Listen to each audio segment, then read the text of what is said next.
हिंदू हृदय सम्राट बाळासाहेब ठाकरे यांच्या जन्मशताब्दी निमित्त शिवसेना महिला आघाडी कळमेश्वर ब्राह्मणीतर्फे उत्साहात हळदी कुंकू समारंभ संपन्न।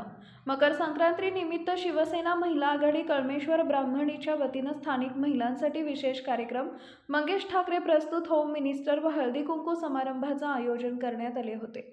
हा कार्यक्रम दिनांक 24 जानेवारी 2026 रोजी शनिवारी श्री सावता मंदिर कळमेश्वर इथं मोठ्या उत्साहात पार पडला। या कार्यक्रमात महिलांनी पारंपरिक पोशाख परिधान करून सहभाग घेतला होता।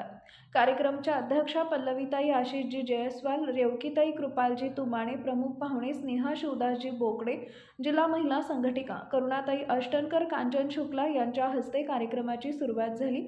यावेळी महिलांनी एकमेकींना हळद कुंकू लावून संक्रांतीच्या शुभेच्छा दिल्या आणि तिळगुळ घ्या गोड गोड बोला असं म्हणत एकमेकींना तिळगुळ वाटले। या प्रसंगी सिने अभिनेता हास्य सम्राट मंगेश ठाकरे यांनी महिलांसाठी विविध मनोरंजक खेळ, मजेदार प्रश्नमंजुषा, उखाणे स्पर्धा तसेच सिने अभिनेता मंगेशजी ठाकरे यांचा होम मिनिस्टरचा कार्यक्रम आयोजित करण्यात आला। यात अनेक खेळ घेत विजेत्यांचे बक्षीस देऊन गौरवण्यात आले। तसेच इरसाल नमुनेचे काही निवडक किस्से सांगून सर्व महिलांना टेन्शन फ्री हास्य टॉनिक देऊन रिलॅक्स होण्यास मदत केली। होम मिनिस्टर कार्यक्रमात डॉक्टर शमीर शहा यांचं उत्तम सहकार्य लाभले। या कार्यक्रमात बिरजू रघुवंशी शिवसेना तालुका प्रमुख यांनी सांगितले की हळदी कुंकू हा सण महिलांमधील स्नेह वाढवणारा आणि संस्कृतीचं जतन करणारा आहे। त्यामुळे यावर्षी आम्ही हा कार्यक्रम आयोजित केलाय आणि सर्व महिलांनी त्याला उत्तम प्रतिसादही दिला, त्याचेही आभार मानले।